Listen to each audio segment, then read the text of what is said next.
안녕하세요. 네.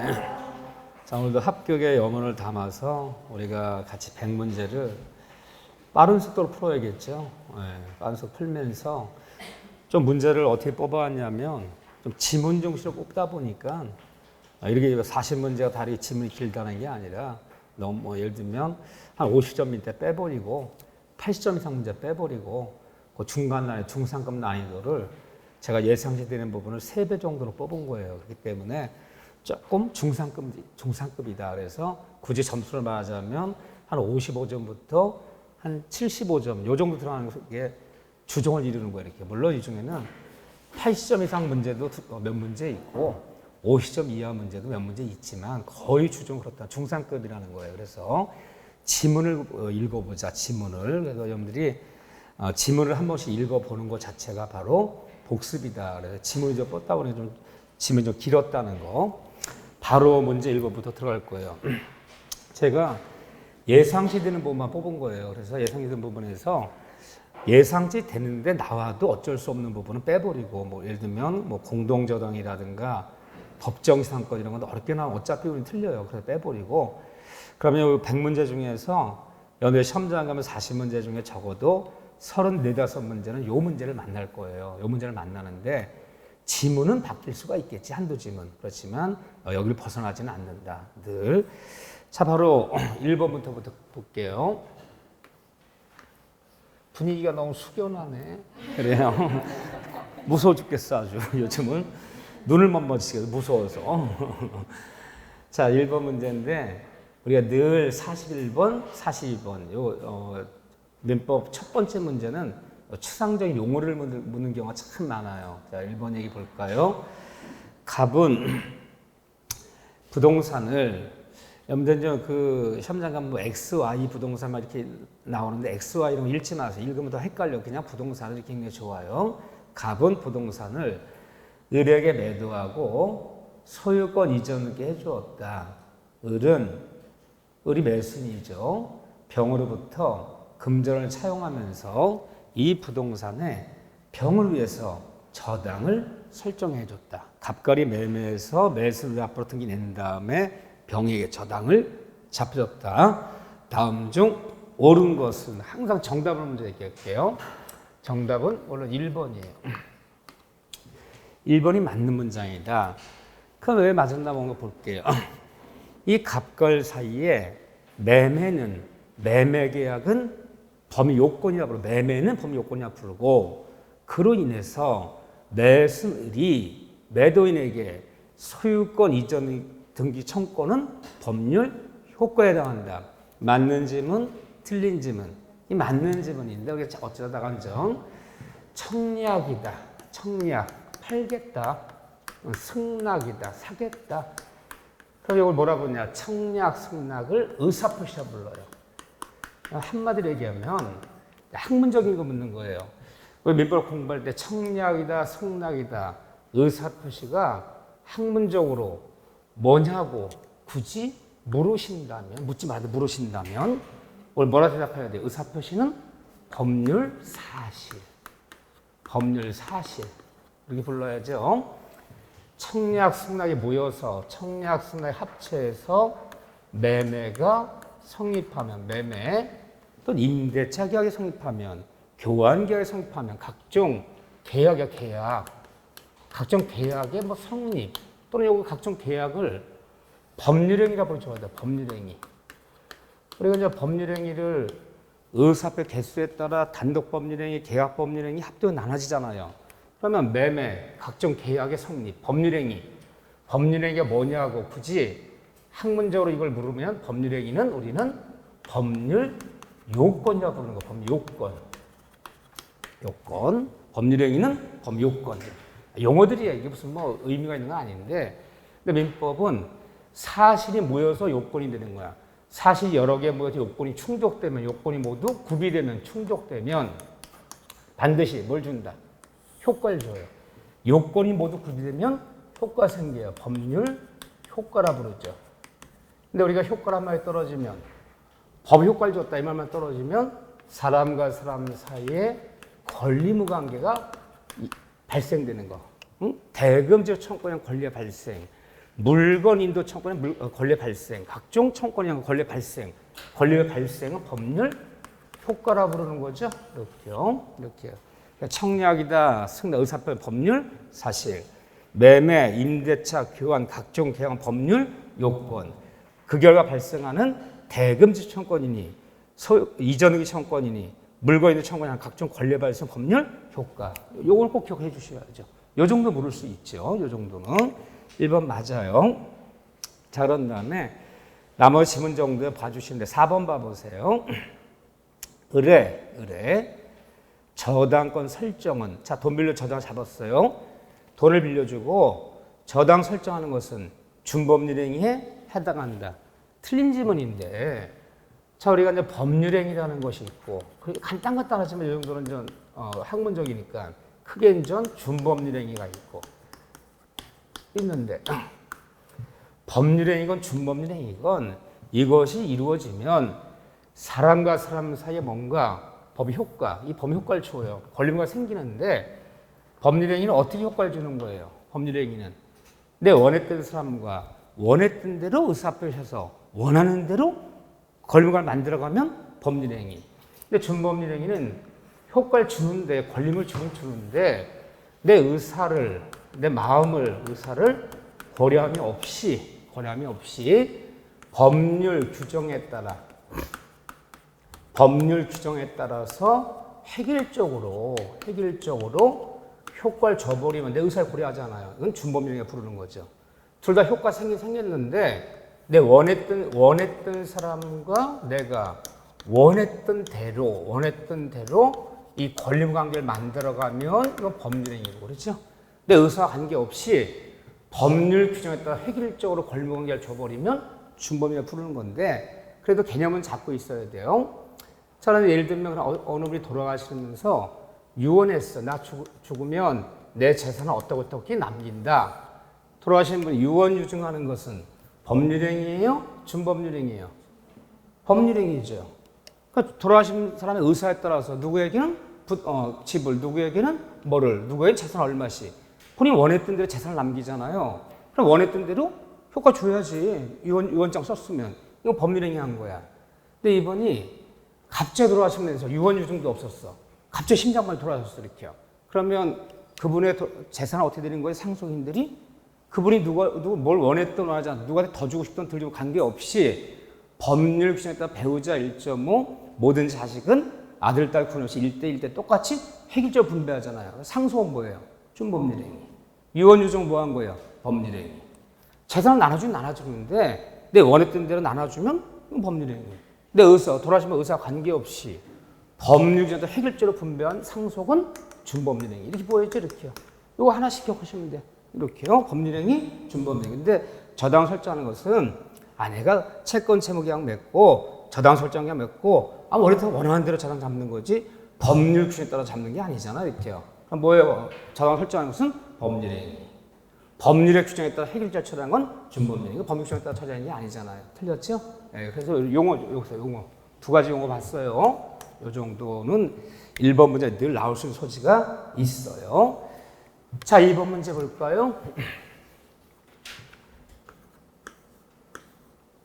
자, 2번 문제. 법률행위에 관한 설명으로 옳은 것을 골라라. 옳은 거. 일단 2번 봐보세요. 정답은 2번인데 2번이 왜 맞았나 볼게요. 일단요. 이 X건물에 건물의 매매 계약을 체결하였으나 그 전날 밤에 그 건물이 이미 불타버린 경우, 건물 매매를 체결했는데 계약 체결 전에 이미 불나서 없어진 건물, 우리 무슨 불능? 원시적 불능. 계약 체결 당시에 이미 존재하지 않는 목적물, 이미 이행할래야 이행할 수 없는 계약, 우리 원시적 불능. 원시적 불능 계약은 무효이다. 원시적 불능은 무효이다. 맞는 점은 틀린 점은? 맞는 점은. 근데 이건 맞았어요, 이거는. 그런데 우리가 맨날 들은 얘기지만 4번 지문 같은 거 틀렸지만 조심하셔야 돼. 이 시험장 가면 항상 별거 아니었던 게 막 헷갈려요. 늘 쓰던 용어가. 자, 보세요. 정말이에요. 시험장만 가면 강행 규정 위반으로 인한 무효. 강행법 위반의 무효는 무슨 무효? 절대적 무효. 절대적 무효는 선의의 제3자에게도 대항할 수 있다 없다. 이게 헷갈리잖아요. 그러니까 대항이라는 말 우리가 늘 사회생활 쓰지 않던 용어이기 때문에 늘 알다가도 갑자기 대항할 수 있다 없다. 이거 한번 헷갈리면 현장하면 이런 거 다 헷갈려 이렇게요. 항상 대항이라는 말은 항상 이게 헷갈릴 수 있어요. 뭐 알다가도 현장만 대항이라는 말은 항상 뭐로 바꿔보자? 주장이라는 단어로 바꿔봐야 돼. 그러면 강행법 기반의 무효는 선의의 잠자태의 무효를 주장할 수 있다 없다. 있다 그래야지. 없다 그래서 틀렸잖아요. 아무것도 아닌 용어지만 추상적이기 때문에 늘 헷갈릴 소지가 있어. 그래서 항상 대항이라는 말만 나오면 주장을 바꿔와서 강행법 기반은 절대적 무효이기 때문에 그 무효를 선의의 삼자태 대항 주장할 수 있다 그래야지. 없다는 틀렸잖아요. 그렇죠? 이거 헷갈려요. 5번 지문 봐보세요. 5번 지문은 중요한 지문이야. 자, 이런 것들은 현관앞에 쫙 거놓고 X 이렇게 딱 옆에 가르쳐 놓는 거예요. 추상적인 지문이지만 굉장히 중요한 지문들이에요. 이런 게 나올 수도 있단 말이에요. 그래서 보세요. 법률행위 목적이 사회적 타당성을 결여했다. 사회적 타당성 결여, 다른 말로 뭐라 불러요? 그 어느 법률 목적이, 계약 내용이 그 목적이 사회적 타당성을 결여했다. 다른 말로 103조 위반이다. 반사회 질서에 해당한다. 같은 말이잖아요. 사회적 타당성이 없다. 103조 위반이다. 반사회 질서에 해당한다. 103조 위반이라는 얘기하는 거야. 그러면 법의 목적이 103조 위반이었더라도 103조 위반이 됐더라도 개별적인 강행법규 위반하지 않았다면 비록 103조 위반이었더라도 강행법규 위반이 아니었다면 그 법률행위는 유효하다. 맞아요? 큰일 나요? 큰일 나요. 그럼 이 집 맞으려면요? 뒤집어줘야 돼 오히려. 비록 강행법규 위반은 아니었더라도 개별적인 조항인 비록 강행법규 위반이 아니었더라도 103조 위반이 돼버리면 무효이다. 이렇게 들어야죠. 왜? 크기가 어떤 게 큰 거예요? 103조가 큰 거야. 103조가. 응? 비록 강행법규 위반이 아니었더라도 윤리에 반하고 도덕에 반하고 인륜에 반한다면 그것은 뭐다? 무효이다. 반대로 얘기해야 돼. 비록 강행법규 위반이 아니었더라도 103조 위반이 돼버리면 무효이다. 이렇게 얘기되는데 103조 위반이 됐더라도 개별적인 강행법 위반이 아니라면 유효하다. 말이 안 되는 거죠? 크기를 말하는 거예요. 103조 훨씬 큰 개념이에요. 이 지문은 틀린 지문이에요. 잘 나온 지문 좀 봐주시고. 뭐 그렇게 어렵지도 쉽지도 않아요. 그렇지만 하나씩 주의할 지문들 이렇게 현관펜 쪽쪽 겨놓고 좀 지문을 봐주셔야 돼. 3번 문제 봐볼까요? 그러면 지금 1번, 2번, 3번 풀었는데 물론 이제 총칙은 10문제 나와요. 10문제는 법률의 파트에서 2-3문제, 의사표시 한 2문제, 대리 3문제, 무효 2문제, 저거 1문제 나오는데 여기 법률의 파트예요. 여기서 그러면 정말 중요한 하나 꼽으면 3번이야. 하나만 꼽으면 3번이 제일 유력하죠. 최근에 기출문제를 경험을 보면 유효인지 무효인지 바로 물어버리는 거. 요즘에 이게 이 스타일이 계속 나왔어요. 지금 3년 연속. 봅시다. 3번에 다음 중 효력 규정이 아닌 것을 골라보자. 효력 규정이 아닌 걸 뭘 고르라는 거야? 단속 규정 고르라는 거야. 강행법규에는 효력 규정이 있고 단속 규정이 있는데 효력 규정 위반해버리면 당사끼리 무효. 강행법 중에서 단속 규정 위반하면 처벌은 받을지언정 유효하지 무효는 아니다. 그러니까 유효를 고르라는 거예요. 유효를 지금요. 자, 부동산 특별조치법상 중간 생략 등기, 미등기 전매금지 조항은 단속 규정, 효력 규정, 판속 규정. 그런데 여기뿐 아니라 우리 등기 문제 나올 때 미등기 전매금지 조항, 등기 원인 허위기재하지 말아라. 증여를 매매를 허위기재하지 말아라. 절차 위반된 등기 하지 말아라. 다 위반해버리면 적발되면 처벌은 받을지언정 그 등기 자체는 뭐다? 유효하다. 그러면 부동산 특별조치법에서 말하는 여러 규정들은 대부분 뭐다? 단속 규정이야. 적발되면 처벌은 받을지언정 등기는 유효하다. 자, 니은번에 우리 다 아는 얘기들이야. 그렇지만 공인중개사법에서 중개인과 의뢰인 간의 직접 거래 금지 규정, 다른 말로 공인중개사 자기 계약 금지 규정은 단속 규정, 효력 규정, 단속 규정.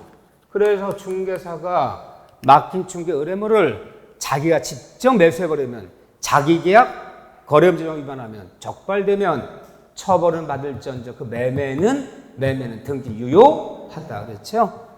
다운계약 쓰지 마라. 다운계약서. 다운계약서 하지 말아라. 썼어요. 적발되면 중과세도 맞아야지. 그렇지만 그 매매 자체는 등기 자체 유효하다. 다운계약 관련되는 거 무슨 규정? 단속 규정. 그렇죠? 그 다음에 그렇지만 네 1번에 중개사법 말하는 무등록자 중개 영업행위는 적발되면 뭐다? 처벌이 문제가 아니라 그 영업행위 자체, 그 매매계약이 무효가 된다는 얘기 아니라 중개 영업행위 자체는 무효가 돼요. 무슨 규정? 효력 규정. 처벌이 문제가 아니라 무효이다. 부동산 실명법상 명의신탁하지 말아라. 명의신탁 약정이라는 게 무슨 규정? 효력 규정. 명의신탁 약정은 이유를 막론하고 무조건 무효이다. 처벌이 문제가 아니라. 국계법상 토지거래 허가에 관한 조항은 무슨 규정? 효력 규정. 위반하면 무효에 따라서 같은 미등기 전매했더라도 토지거래 허가제 이런 미등기 전매는 무조건요. 적발되면 처벌의 문제 아니라 무효. 허가적이 아닌 일반적 이런 미등기 전매는 기왕에 등기 났다면 유효. 달라지는 거죠. 허가적이냐 아니냐에 따라서. 요게 이제 효력 규정인데 여기에 우리가 시험에 나올 만한 것들 더 추가하자면 나올 만한 건 맥이 되는 것들이요. 자, 이거 대표적인 효력 규정이야. 또 하나 우리 중에서 뭐가 나올 수 있을까요? 남에게 자격증을 빌려주는 행위. 이 자격증 대여 행위를 명의대여격이라 불러.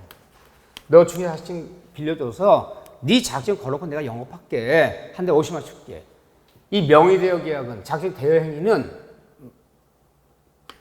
적발되면 공인중개, 자격증 중개사 처벌 받아 안 받아요? 어떤 처벌 받나요? 자격증 취소돼, 취소. 근데 처벌이 문제가 아니라 자격증 취소될 뿐만 아니라 이 명의대여 계약 자체가 뭐다? 무효이다. 무슨 규정? 효력 규정. 그렇죠. 우리 시험이니까 이런 게 나오겠죠. 그 다음에 법정, 중개, 보수 규정은 그렇죠. 중개사법에서 초과하는 약정은 전부 무효가 아니라 뭐만 무효다? 초과한 부분만은 무효이다. 전부 무효라는 얘기는 아니에요. 무슨 규정? 효력 규정. 이자 제한법에서 이자 제한법 법이 있어요. 요즘 문제되니까 이자 제한법에서 법정이자 얼마 초과하지 말라는 게 49% 이상 초과하지 말아라. 근데 이자 초과는 초과 이자 약정은 적발되면 뭐다? 무효인데 뭐만 무효예요? 초과하는 부분만 무효. 똑같이 가는 거야. 똑같이. 그러면 이자 제한법 말하는 법정 중개 그 규정 내에서는 지급해야 되고 초과하는 부분 무효이기 때문에 줄 필요 없다. 이렇게 하는 거죠. 똑같이. 물론 정답은 쉬워요. 기역, 니은, 디귿. 정답 몇 번? 1번. 그렇죠. 이것도 추가해야 되고. 4번 볼까요? 나중에 여러분들이 복습을 스스로 하셔야 돼. 저랑 빠르게 한번 본 다음에 한 문제마다 하나씩 의무적으로 한 문제당 하나씩 형광펜을 거야 돼. 맞는지만 틀린지만 이건 복습할 때는. 자, 무효인 경우가 아닌 것은 4번 뭘 고르는 거예요? 유효 고르래요. 자, 일단 정답은 5번이에요. 5번. 자, 5번부터 볼게요.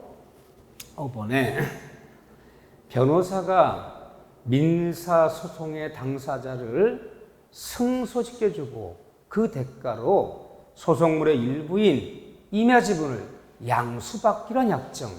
어째 변호사법에서 민사소송에서 변호사가 한마디로 성공 보수 약정을 이기면 그 절반을 나에게 주기로 한다. 성공 약정은 유효다 무효다? 유효하다. 103주반이 아니다. 그렇지만 형사소송에서 성공보수 약정은 유효다 무효다? 이건 무효예요. 이건 2번 나왔죠. 아무것도 아니지만. 자, 그렇지만 이런 식침이 나오면 좀 나올 수 있는 소지가 있는 거 다 보는 거예요. 자, 이제 자식이 부모에게 불법 행위로 인한, 부모가 자식한테 불법 행위 저질렀대요. 불법 행위로 인한, 자식이 부모에게 불법 행위로 인한 손해배상을 청구하는 것은, 이것은 유효다, 무효다? 이건 무효예요. 반사회적이래요. 인륜에 반하고 윤리에 반한대. 103주반이래. 이거 윤리와 도덕에 반한대. 근데 자식도 부모에게 채무 불행했다. 부모가 돈을 빌려가 돈을 안 갚아요. 부모자식 계약을 맺었는데 부모가 계약을 이행 안 해요. 자기 부모에게 소송 내버렸어. 채무 불행에 따른 손해배상 청구 소송을 개개했어. 이것을 청구하는 것은 유효다, 무효다? 유효하다는 거야. 반사회적이 아니라는 거야. 그래서 요걸 잘 보셔야 돼. 요건지. 이것은 103주반이래. 반사회적. 이건 유효하대요.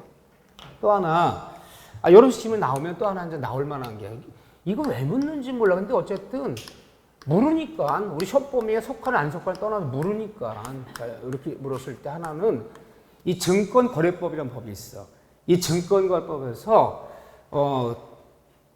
증권회사들은 고객에게 이런 짓 하지 말아라. 하지 말라는 금지 조항이 있는데, 투자 수익 보장 약정 해주지 마라. 투자 수익 보장 약정.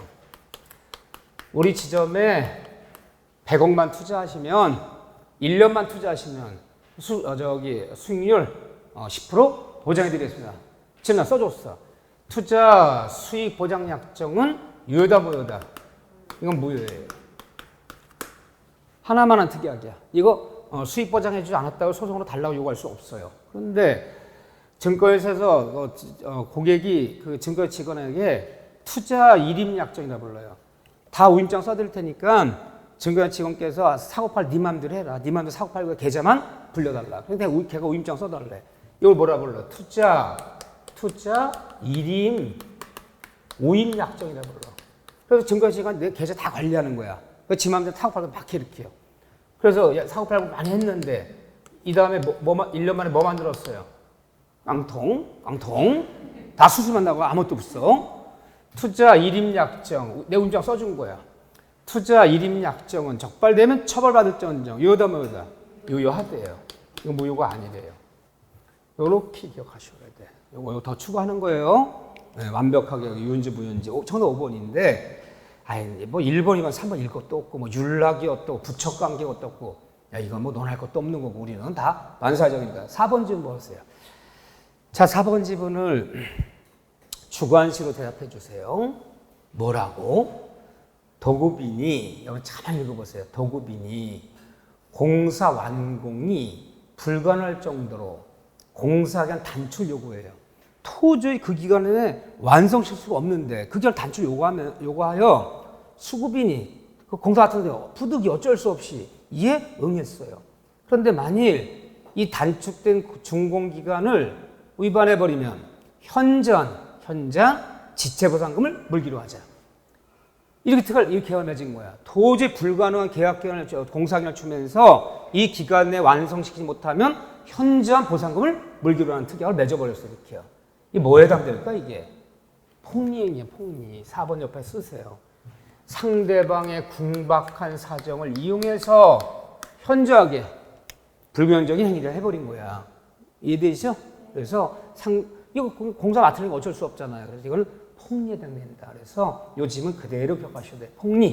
폭리로서 이것은 무효이다. 이런 특약은 무효이다. 짐은 나무 그대로. 왜 그러냐면 이게 작년에 감정평가사 기출지문이야. 이건 폭리로서 무효다.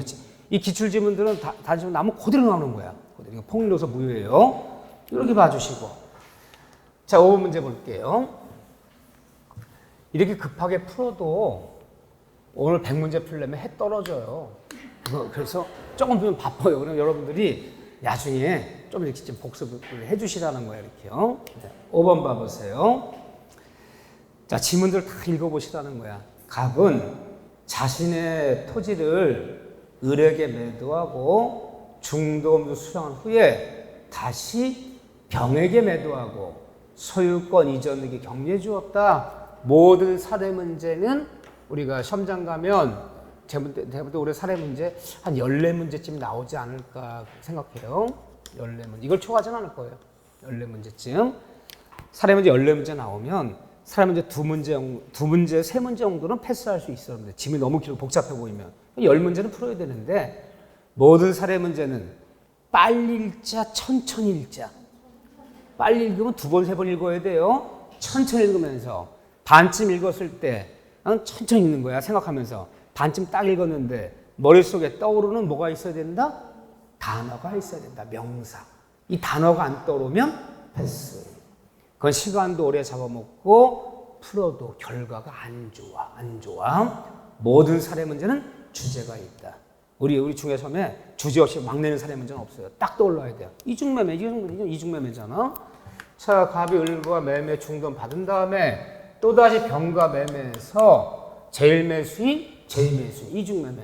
그래서 제일매수인 병이 등기까지 냈다. 그런데 문제에 무슨 말이 안 나와요? 이중매매란 말이 나와도 무슨 단어가 안 나와요? 적극 가담 권유하여 이 말이 안 나오잖아요. 가담 권유한 말만 나오지 않으면 제일매수 뻔 이중매매 알고 한 것도 먼저 등기했다면 유효하기 때문에 먼저 등기는 병은 소유권 취득한다. 이 문제대로 보자면 가담 권유한 말이 없기 때문에 특별한 사정이 없다면 병은 소유권 취득한다. 먼저 등기한 사람이 1번은 맞아요. 그런데 5번 봐보세요. 5번. 다 맞는 질문이에요. 그럼 여기 맞는 질문들은 천천히 한 번씩 읽어보고 생각을 하는 거야. 왜 맞았지? 왜 틀렸지? 이렇게 생각해요. 특히 맞는 질문들은. 자, 그런데 5번이 왜 틀렸냐? 5번부터 볼게요.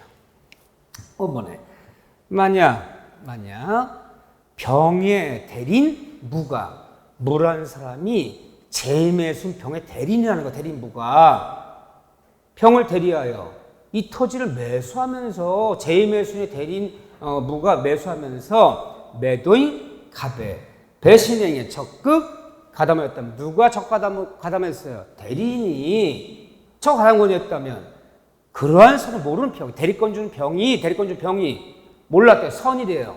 선이라고 해서 병은 보호받아 못 받아요? 못 받아요. 항상 나의 대리인과 대리권 준 사람은 어떤 사람? 같은 사람이지. 나의 대리인 사기치고, 나의 대리인 강박하고, 나의 대리인 백삼주반하고, 나의 대리인 가담원했다고 대리권 준 본인이 선이라고 보호받는 건 없기 때문에 비록 대리권 준 본인이 선이었더라도 손 취득할 수 없다 그래야지. 있다. 틀렸죠? 틀렸어요. 근데 그 중에 특히 2번 지문 봐보세요. 2번 지문. 자, 문제는 좀 유효한 거야. 저 위에부터 읽다 보면 병을 소유권 취득했어. 가담권이란 말이 없기 때문에. 3번 보세요. 이때, 2번 봐도 2번, 자, 2번. 이때, 병이 소유권 취득했어. 먼저 등기하면. 가담권이란 말이 없기 때문에. 그렇다면, 제일매수인 을은 어떻게 보호를 받아야 된다 보세요. 특별한 사정 없는 한, 제일매수인 을은 최고할 필요 없이 갑에게 이 매매계약 해지할 수 있다. 왜 그런 거야? 옆에 가로 열고. 이행불능을 만들었잖아. 이행불능. 얘가 먼저 등기하는 바람에 얘가 소유권 취득했어. 등기를 넘길 수가 없잖아. 이행불능이잖아. 이행불능은 얘가 뭐 없이? 최고 없이 해제한다. 해제를 해야지만이 뭘 찾아와요? 계약금 중도금 치른 거 반환받고 원상회 받고 그리고 선청구 들어가는 거지. 이행불능을 만들었잖아. 제일매수는 앞으로 등기 넘기는 바람에 등기를 넘겨서 만들었다면 제일매수는 남매매계약 해제한다. 해제는 원상회복. 해제는 그리고 소멸청구. 이렇게 보호받는 거야. 이거로만 보호받는 거지. 이 부동산 가져올 수 있다 없다? 없다. 다음에 이때 해제해서 원상회 플러스 소멸청구. 이거로 보호받는 거야. 2번. 이거밖에 없어. 맞는 질문 나머지 봐주시고. 자, 문제 6번 볼까요?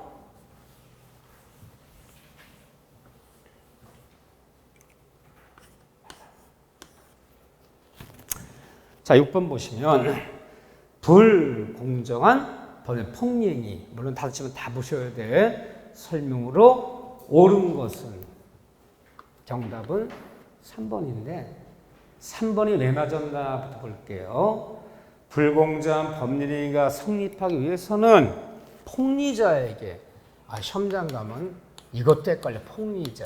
이 폭리 당한 사람은 피해 당사자, 피해 본 사람, 폭리 당한 사람을 피해자 이렇게 부르고 폭리자, 또 폭리자를 수익자라고 볼 수 있어요. 이익을 보는 사람 이렇게 표현해요.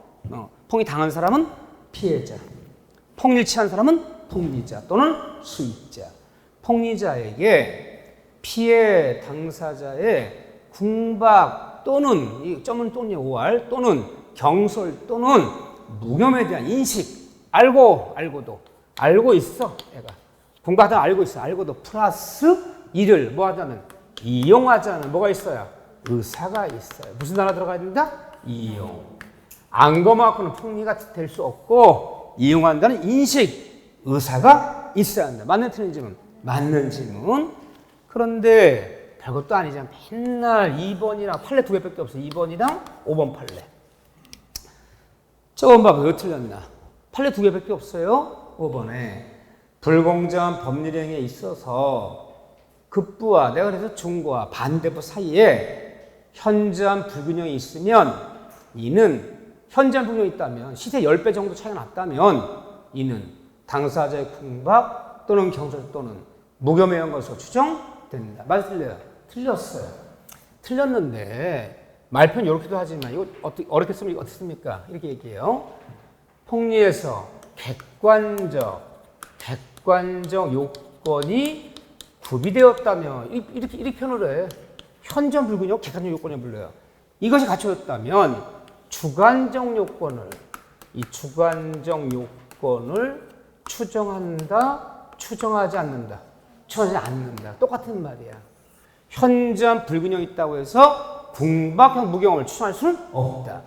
이것이 갖춰졌다고, 현저함을 갖춰졌다고 해서 이걸 추정하지는 않는다. 않기 때문에 폭리에서는 이 두 가지를 무효 주장자가 누구죠? 피해자가 주장자가 스스로 입증해야 된다. 두 가지 반드시 입증해야지. 현저한 불균형이 있다고 해서 객관적 요건이 갖추었다고 해서 주관적 요건을 추정하지는 않는다. 그 용어 쓰는 거 무슨 말인지 아는데 용어를 쓰는 것이 어렵단 말이에요. 추정하지는 않는다. 뭐 2번 당연한 얘기고요. 2번 질문 봐보세요. 대리인이 폭리당했을 때 궁박만 한 누구 기준? 본인 기준. 하지만 경솔무경 누구 기준? 경솔무경은 대리인 기준. 뭐 말이 안 되는 거고. 한번 읽어보시오. 그냥 읽어. 정답 물론 3번이. 폭리는 제일 쉬워요. 총치면 10문제 중에 104조가 나오면 제일 쉬워요. 104조. 다른 게 없기 때문에 반드시 맞춰야 돼요. 자, 7번 문제. 지문만 길지 아무것도 아니지 뭐. 7번 문제. 물론 이 5표시 무연치 나오면 지문이 길어요. 이렇게요. 그렇지만 빨리빨리 읽으면서 봐야 돼.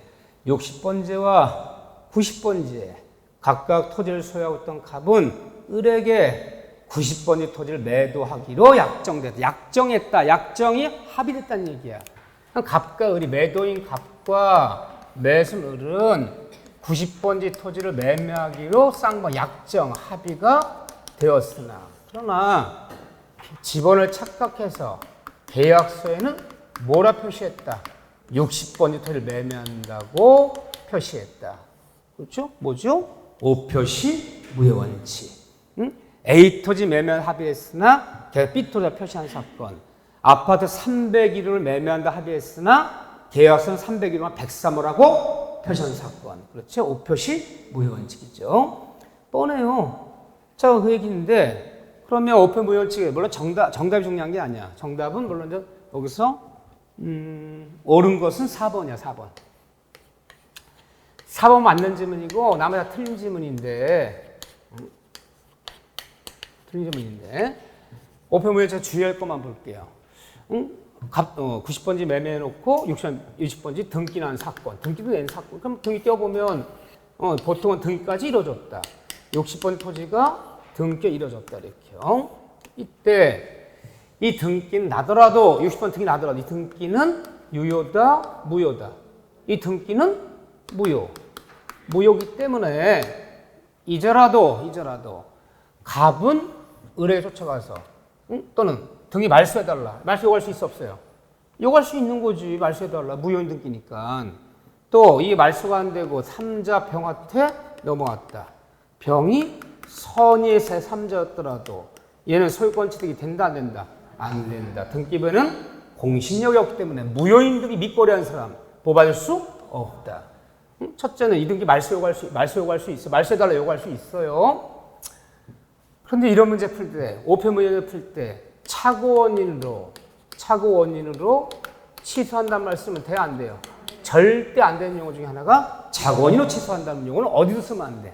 차고의 문제는 벌어지지 않았죠. 이거 제일 자주 나오는 질문이고, 선의3자도 보호받을 수 없는 거고, 이때 90번지 등기 떼어보면, 이 등기 떼어보면 등기 났어 안 났어요? 등기 안 났어. 매매는 아파트를 300으로 매매하고 등기를 103을 등기 내놨어. 300으로 등기 안 났어요. 그럼 현재 상태에서 현재 90번지 토지, 예를 들면 60번지 토지 둘 다 A 토지, B 토지 둘 다 물건 변동은 둘 다 없다. 맞는 틀린지만 맞는 지문. 좀 더 리얼하게 하면요. 90번지 60번 둘 다 소유권 취득은 있다 없다. 없다는데 어떻게 잘 속여요? 마음과 합의했던 90번지 토지로서 소유권을 취득하여 이다 나오면 틀리는 거야. 땡이야 땡. 등기 없이 어떻게 소유권 취득됩니까? 그럼 90번지 매매로서 이 매매로서 유효하다는 거지. 소유권 취득했다는 얘기가 아니기 때문에. 그럼 정확히 얘기하면 잘못 난 등기, 이 등기를 뭐라고? 말소시켜버리고, 그리고 이제라도 을은 갑에게 90번 토지에 소유권 이전 등기를 뭐 할 수 있다? 등기를 청구할 수 있다. 등기를 청구할 수 있다라는 문장이 나와야지. 90번 토지를 취득한다. 등기 없이 소유권 취득한다. 둘 다 소유권 취득은 없는 상태다. 하나는 등기 나봤자 무효. 하나는 등기가 안 났어. 둘 다 소유권 취득은 없다. 둘 다 물권 변동은 없다. 다음에 90번지 매매로서는 유효하다. 매매로 유효하기 때문에 이제라도 을은 갑에게 90번지 소유권 이전 등기를 뭐 할 수 있다? 등기를 청구할 수 있다는 질문이 나와야지. 소유권 취득한다면 틀리는 거야. 등기 소유권 취득됩니까? 이 등기 뭐 할 수 있다? 이제라도 말소시켜주고.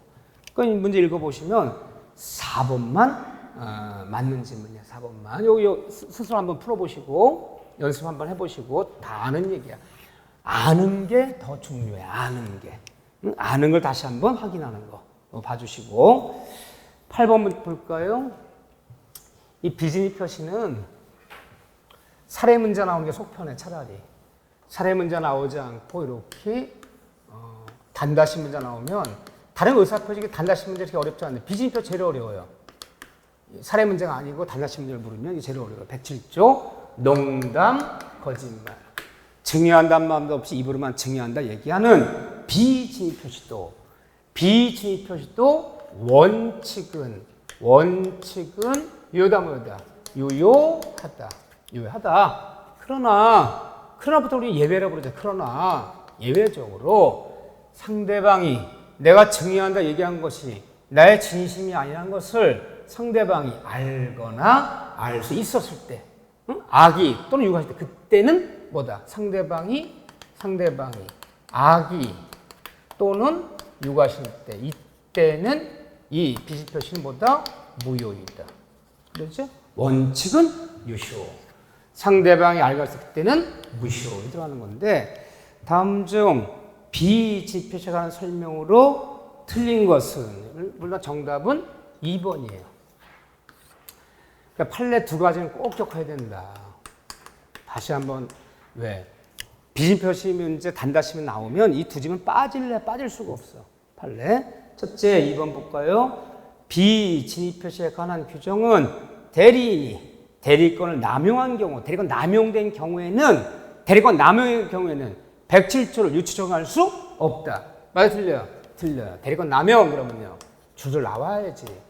대리권 남용된 대리권은 판례 태도는 107조 유추 적용설.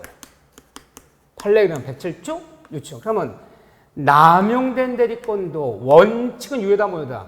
원칙 유효하고 본인 책임져 줘야 돼. 유효하기 때문에. 그러나 상대방이 남용이라는 것을 대리인이 횡령하고 배임한다는 사실을 상대방이 알거나 알 수 있다. 그때는 무효가 되기 때문에 본인은 책임질 필요 없다. 그런 남용이론 107조 유추 적용이 들어가야죠. 근데 정답이 없다. 틀렸어. 뭐 정답 물론 2번인데 5번 다시 한번 정리할 거예요. 5번. 맨날 나오는 점이 이거잖아요. 5번 읽어보면 은행 대출 한도를 넘는 갑을 위해 을이 은행 대출 약정서에 주채무자로 서명 날인했더라. 갑을 위해서 을이 채무자로 날인해 줬어요. 한마디 뭐죠? 갑을 위해서 돈도 안 쓰면서 대출 명의를 뭐 한 사람? 빌려준 자. 명의 빌려준 자, 대출 명의 빌려준 자들은 잘 알아요. 맨날 듣던 얘기지만 객관이 정확히 해야 돼. 일단 판례에 따르면 대출 명의를 빌려준 자들은 첫째 비친이 표시에 해당한다, 해당하지 않는다. 해당한다면 틀려. 두 번째, 해당하지 않기 때문에 대출을 빌려준 자들도 107조, 법정 107조, 비인사 107조에 적용이 있다, 적용이 없다. 적용이 없다라 돼. 있다면 틀려. 없다. 없기 때문에 상대방 금융기관이 이 사실을 알거나 알 수 있어. 아, 얘 명의만 빌려줬지 돈 쓰는 애는 갑이야. 다 알아. 상대방 금융기관이 알거나 악의 또는 유가시더라도 무효가 된다, 무효가 안 된다. 무효가 안 되고 언제나 유효하기 때문에 명의 빌려준 을은 대출금은 어떻게 해? 대출금은 상환 갚아야 된다. 그런데 여기까지 좋아요. 그런데 이제 여기서 하나 더 들어가서요. 여기까지 해놔야 돼요. 대출 명의를 빌려주는 것을, 자, 을이 대출 빌려준 사람이야. 명의 빌려주는 것을 상대방 금융기관의 양해하에, 상대 금융 양해하에, 이 양해란 말이 나지, 양해. 일본식 한자 양해란 말은 우리말로 하면 통모해, 양해가. 통모해. 이 똑같은 지문에 이 단어가 들어가요. 상대방 금융기관의 양해하에, 상대방 금융기관 통모하여, 이 단어 들어가면 이제 뭐가 되는 거 이때는? 108조. 이때는 108조 통조 표시에 해당되기 때문에 이때는 뭐다? 무효이다. 무효이기 때문에 돈 갚을 필요 있다 없다? 없다. 보통은 이 지문을 묻는데 대출 빌려주는 것을 상대방의 금융의 양해하에 이 지문 들어가면 통조 표시에 해당돼 버릴 때는 이때는 무효이다. 요 단어 기억하세요. 요 단어. 틀리면 여기 틀릴 데가 없어요. 근데 너무너무 자주 나오잖아. 요거는 이렇게 정리해 주시고 9번 볼까요? 9번. 9번 정도 문제, 읽는 속도로 문제 맞히는 것이, 빛의 속도지, 빛의 속도. 안 재밌나 봐? 그래요? 그래, 알았어요. 수업만 할게요. 그래요. 갑은 을과 통모하여 자기 소유의 토지에 대한 허위의 매매계를 체결하고 을에게 이전을 깨주었다.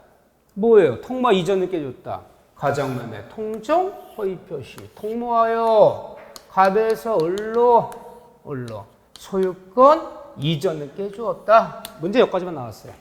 다음 중 옳은 것은 첫째, 이때 갑걸 사이에 이 매매는 무효이다. 왜요? 가장행위, 통정, 허위표시. 그러나 가장매매는 당사끼리는 이 말 들어봤어. 당사끼리는 언제나 무효이다. 언제란 말 들어가도 맞아요? 틀려요? 맞아요. 통조 표시는 언제나 무효다. 언제란 말 들어가도 맞아. 이해네. 이때 가장양들 빼두는 갑은 을명의의 등기 말소를 청할 수 없다. 야, 1년 전에 빼두는 거 이제라도 말소해줘. 쫓아가서 1년 만에 말소를 요구할 수 있다 없다? 있다 그래야 돼. 없다 틀렸어요. 왜? 짠 것은 1년 짰어. 가장매매 짠 것은 불법이다, 불법이 아니다. 불법이 아니기 때문에 우리가 배웠던 103조 불법 가장 통정한 것, 짠 것은 불법이 아니기 때문에 불법 원인 급여에 해당한다, 해당하지 않는다. 해당하지 않는다 표현해. 해당하지 않기 때문에 빼돌린 가장 양도인은 가장에 쫓아가서 언젠가 쫓아가서 빼돌린 거 돌려달라라고 부당이득 반환을 청구할 수 있어 없어요? 있어. 네 땅 찾아온다 못 찾아온다? 찾아올 수 있어요. 이 부당 반환 청구는 두 가지야. 야 을아 네 앞에 있는 길을 말소시켜라. 아 말소시키면 찾아오는 거지. 너 무효니까 말소시켜. 찾아올 수 있다. 만약에 이게 안 된다라면요. 말소 청구 안 된다면 못 찾아온다는 얘기야. 응? 너 무효, 이거 무효니까 말소시켜. 말소시켜야지 다시 찾아오는 거지.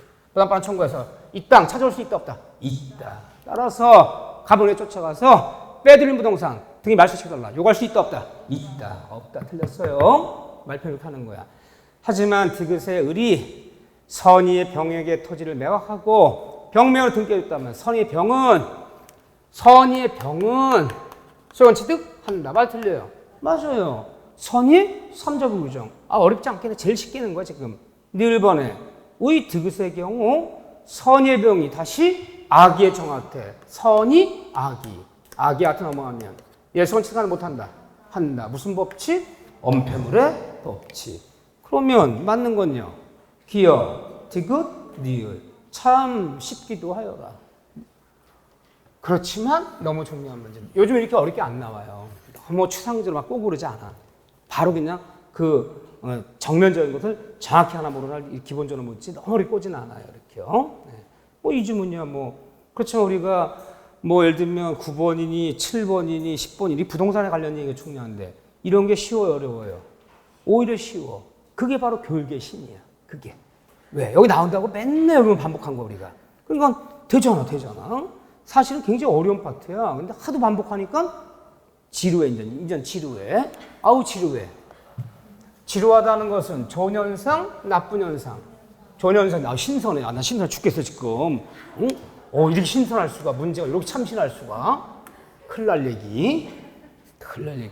우린 진부해. 40문제 중에 36문제는 맨날 듣던 거 맨날 똑같이 나와. 선생님 입장으로 볼 때는요.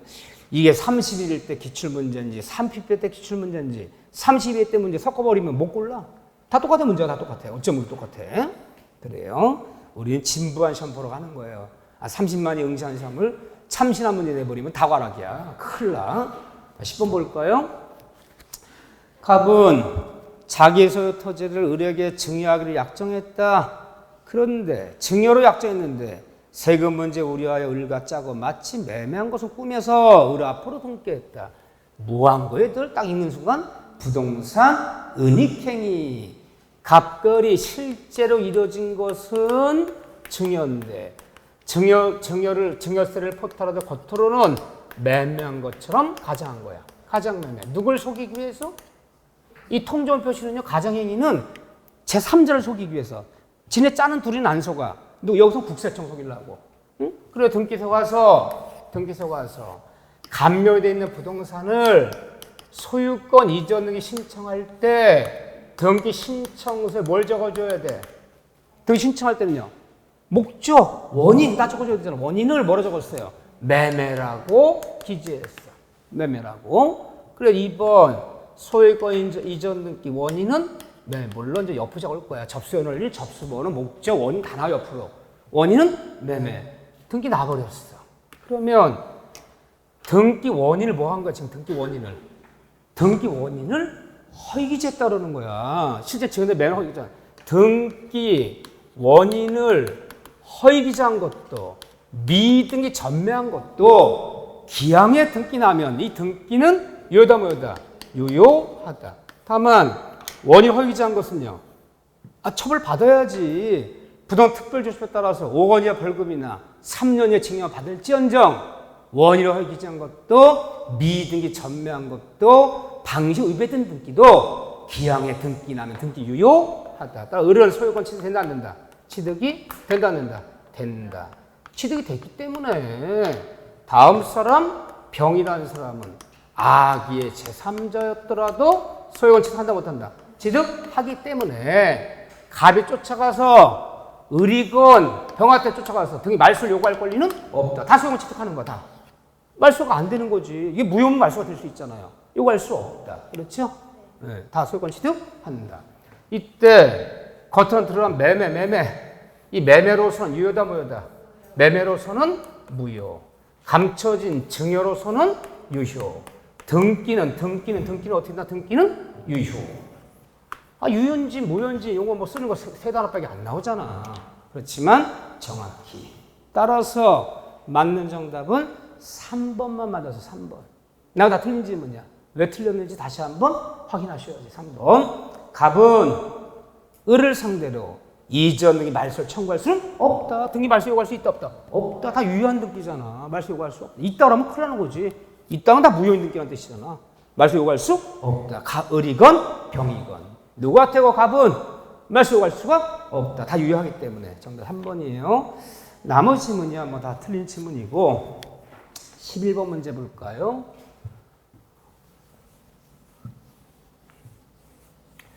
도달주의, 물론 알아. 모르는 거 아니지만 의사표시에서 저는 두 문제만 고르자면 작년 세 문제 나왔어요. 올해 대리가 세 문제 나올 거야, 100%. 거의 그래, 내 느낌. 의사표 두 문제 나올 건데 부동 가장매매, 부동 은닉행위, 그 사례 문제, 부동 사례 문제 하나 더 보자면 난 도달주의 또 나온다 봐요. 왜? 7번 시험에서 도달주의 원칙을 5번 물었거든. 이거 어려워서가 아니라 중개업무 볼 때 알아야 되는 상식이기 때문에. 예. 물론 이제 차고도 나올 수 있고 하지만 이게 더 중요하다는 도달주의가. 자, 사람의 의사표시는 표백, 법률용어야. 발신, 도달, 요지.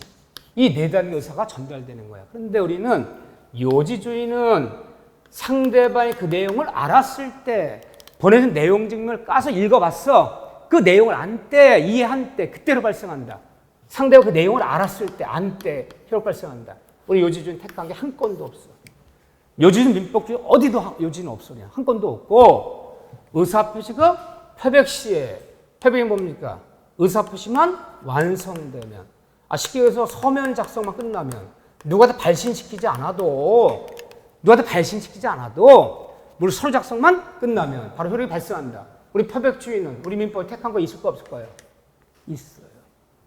상대방 없는 단독행위는 표백시야. 상대 없는 단독행위는 누구한테 발신시키거나 도달시킬 필요가 있어 없어요? 없잖아. 의사표시만 완성되면, 유언장 작성만 끝나면, 서면 작성만 끝나면 효력이 발생하는 거고, 발신주의는 우리 예외를 인정해. 예외 인정하는데 우리 시험법에 두 개만 기억하시면 돼. 이거 두 개만 기억하시면 다른 건 우리한테 물을 이유가 없어. 시험법이 아니기 때문에. 뭐가 발신시야? 발신만 시켜도 531조. 격지자 간에는 승낙은 뭐 했을 때? 발송시야. 청약이 발신주의가 아니라 승낙은 발했을 때. 계약은 성립한다. 여기 있고요. 또 하나는 계약의 무건들에서 발신주의가 하나 있어요. 시험관 두 개밖에 없어요. 계약에 묶어내졌을 때 상대방은 본인에게 최고할 수 있어. 최고. 상당량 정해서. 야, 묶었는데 니는 계약 맺었는데 본인한테 묻겠다. 너 추인할 건지 거절할 대답해달라. 상당량 정해서. 이때 최고하는 본인이 확답을 나 추인한다, 거절한다. 확답을 발했을 때 발신시에 이건 발신주의야. 무건들이 상대방 측에 대한 본인 확답은 도달주의가 아니라 발했을 때 상당 기간 내에 발하지 아니하면 도달치 아니하면 아니야. 발하지 아니하면 이거 발신주의야. 상대방 최고에 대한 본인 확답은 발했을 때야. 발신주의야. 이 두 가지만 발신주의야. 시험법이야. 다른 거 논할 필요도 없어. 다 의미법 다 뭐다? 도달시야. 우리 요즘 택한 게 없다. 그래서 따라서 1번 맞아요, 틀려요? 틀려요. 의사표의 도달이란 상대방 그 내용을 아는 것. 알았을 때 이건 뭐다? 요지. 우리 요지주의는 단 한 건의 예외도 없다. 예외도 없어. 이건 예외 있어. 표백은 없는 단독행위. 발신 예외 있을 수 있어. 이거 말고도 4개 더 있지만 있어요. 다 도달시에. 뭐 어려운 거 아니니까. 12번 봐볼까? 12번. 차고야, 차고. 자, 12번, 13번이 차고 하나 문제인데, 어떻게 보면 열지문이야, 열지문. 차고는 무조건 판례 묻는 거지. 뭐 차고가 뭐 사례 문제도 없고 얘는 무슨 뭐도 없어. 다 그냥 판례 따르면 있는데 딱 열지음만 보자. 열지음만. 뭐 차고는 봅시다. 다 아는 지문들이야. 그래서 다시 한번 연습하는 거예요. 12번에 차고에 관한 설명으로 옳은 것은 1번 봐보세요. 1번 보시면 매도인이 계약을 적법하게 해제한 후에도 매수인은 해제에 따른 불이익을 면하기 위해 이 해제당하면 손해배상 청구를 당해요. 해제는 원상회 플러스 손해청구를 당해요. 이걸 면하기 위해서 중요한 착오가 있다면 취소권을 행사하여 계약 전체를 무효로 할 수 있다. 해제와 취소의 경합. 기억나시나요? 너무너무 자주 나오는 거죠. 매도인이 해제한 후에도 해제당한 매수인에게 착오 사기방법이 있었다면 취소할 수 있다 없다? 있다. 해제 후에도 취소할 수 있다. 최근에 10번 본 시험에서 최고도 가장 많이 나온 질문 골라라면 이거예요. 이거. 뻔하지만 해제와 취소의 경합. 그럼 여러분들이 아는 거야. 하도 들어왔고요. 하도 들어서. 자, 정답은 나왔어. 근데 2번 질문 볼까? 2번 질문 왜 틀렸나? 피의자가 착오를 이유로 의사표를 취소한 경우에 취소된 의사표시로 인해서 취소를 하는 바람에 손해를 입었다면 상대방은 불법행위 이유로 손해배상을 청구할 수 있다. 착오에서 뭐가 없다? 손해배상이 없다. 우리 민법은 설령 착오를 취소하는 바람에 상대방이 불이익의 피해를 입었더라도 착오에서는 뭐가 없다? 손해배상이 없다. 그래야죠. 없다. 4번 지문 또 뭐요? 4번 지문은 착오가 피의자의 중대한 과실로 인한 경우에는 자, 착오가 있었는데 피의자 자신의 중대한 과실, 중과실이 있다면 취소할 수 있어 없어요? 취소할 수 없는데 비록 피의자가 중대한 과실, 중과실이 있더라도 상대방이 피의자 착오를 알고도 이걸 알고도 뻔히 알고도 이용해 먹었을 때는 중과실이 있더라도 취소할 수 있다 없다? 있다. 이것이 인간의 뭐다? 신이치. 아유 이제 많이 들었어. 신이치라는 얘기가 제일 어려운 거야. 사람의 도리에 반하는 짓, 상대방 인간의 도리에 반하는 짓을 하면 다 반대로 뒤집어지는 거야. 이제 안 되는 것도 되는 거야. 이제. 그렇죠? 네. 이때는 중과실 있더라도 취소할 수 있다 그래야죠. 또 5번 질문 맨날 속이는 거지만 5번 질문 몇 번이나 했어요. 피의자의 중대한 과실, 중대한 과실에 대한 입증 책임은 누가 잘? 입증은 누가 알아? 중과실에 대한 입증 책임은 거래 상대방이 거래 상대방을 효력을 유지하는 자, 부인하는 자, 효력을 유지하는 자. 중요분에 해당된 착오는 누가 입증해야 된다? 취소 주장자. 다른 말로 중요분에 해당되는 착오라는 것은 피의자 측에서. 피의자가 취소 주장자잖아. 응? 취소 주장자. 피의자를 뭐라 불러요? 취소 주장자를. 효력을 부인하는 자. 상대방 효력을 유지하는 자. 몇 번 연습해봤어요? 몇 번 연습해서 나올 때마다 낯설어 이게. 다시 한번 정확히 하실 때 상대방 효력을 유지하는 자. 취소하는 피의자, 착오를 낀 피의자 측은 효력을 부인하는 자로 표현한다는 거. 항상 이렇게. 자, 다 틀린 지문이고 13번 볼까요? 뭐 5지문 다 줄줄줄 봐주면 되는데 그 중에서 여러분들은 이 3번 판례와 4번 판례.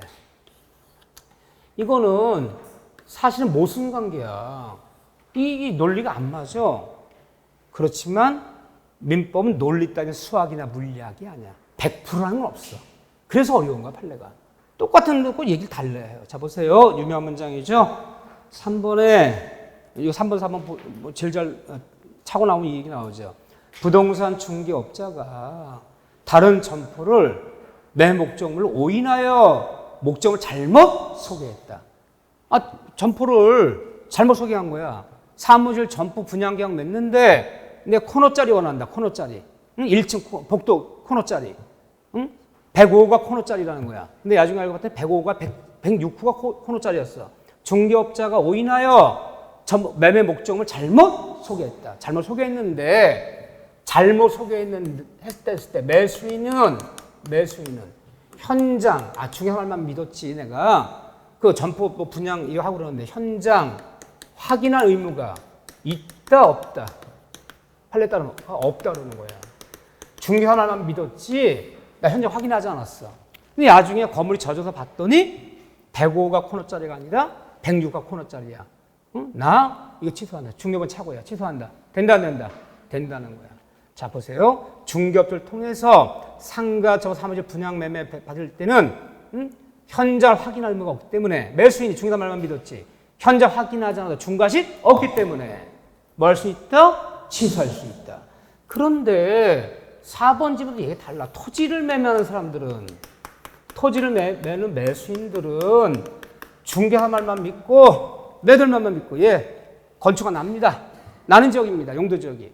건축 난다고 분명히 해서 그 말만 믿었지 관공서 쫓아 들어가서 직접 매수인이 확인하지 않았어. 확인하지 않았다면 중과실이 있다? 중과실 없다? 중과실 있다. 있기 때문에 건축허가 나지 않아도 이 토지 매매 뭐 할 수 없다? 취소할 수 없다는 거야. 똑같은 얘기를 하면서 중개업자 통하는데도 토지는 직접 확인해. 아니면 중과실이야. 상가점포 사무실은요. 확인하지 않아도 중과실이 없다. 좀 모순적인 얘기를 하고 있잖아. 4번은 맞았고 3번은 틀렸어요. 그런데 5번 같은 거, 뭐 고려청자기, 뭐 백자기, 뭐 예를 들면 이런 집 나오면 여기에 막 신경 써갖고 고려청자가 청자인데 이거 백자 아닌데 신경 쓸 거 안 쓸 거예요. 그렇죠. 항상 이게 정답이 될 수도 있어.